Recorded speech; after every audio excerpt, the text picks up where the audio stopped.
میرا نام عائشہ بانو ہے اور میں آج اناؤنسمنٹ کر رہی ہوں کہ ہم لوگ الیکشن کے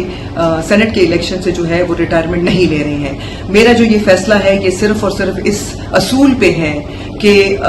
سینٹ کی سیٹیں ہماری خان صاحب کی امانت ہیں، یہ سینٹ کی سیٹیں یہ پارٹی کی امانت ہے۔ اس کو سینٹ کی الیکشن میں یہ ایم پی ایس کی جو سیٹیں آئی ہیں اس پہ ہمارے ورکرز نے بہت محنت کی کر کے یہ سیٹیں جیتی ہیں۔ ہم ان سیٹوں کو ایسے لوگوں کی گود میں اور ان کی جولی میں کیوں ڈال کے دیں جو کہ ہماری پارٹی اور خان صاحب اور ان کے ورکرز کے ساتھ جس طریقے سے وہ زیادتیاں کرتے رہے ہیں ہم ان کی جولی میں ڈال دیں۔ دوسرا، یہ وہی لوگ ہیں جو کہ 26ویں ترمیم کو سپورٹ کرتے رہے ہیں، یہ وہی لوگ ہیں جنہوں نے خان صاحب کے ساتھ جس طریقے کا برتاؤ رکھا ہوا ہے اور جس طریقے سے ہمارے ورکرز کے اوپر گولیاں ماری گئیں اور جس طریقے سے خان صاحب اور ان کی فیملی کو ٹارچر کیا گیا، میرا ضمیر نہیں مانتا کہ میں ایسے لوگوں کو اور ان کی گود میں یہ ہماری سیٹیں جائیں۔ ہماری پارٹی کی سیٹیں ہیں، اس پہ صرف اور صرف ہمارے پارٹی کے لوگوں کا حق بنتا ہے اور ہماری پارٹی، میرا یہ اصول فرض بنتا ہے کہ میں انشاءاللہ اس حق پہ اور اس بات پہ کھڑی رہوں گی۔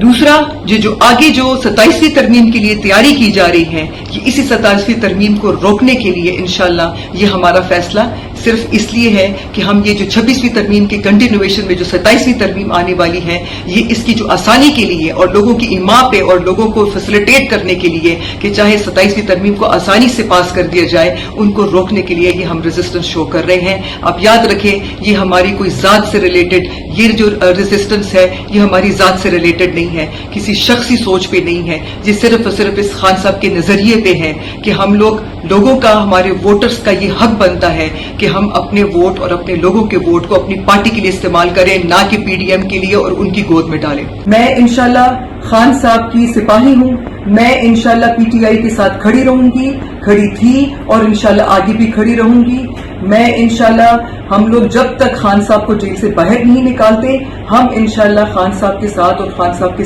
سپاہی ان کے لیے فرنٹ لائن پہ انشاءاللہ لڑتے رہیں گے۔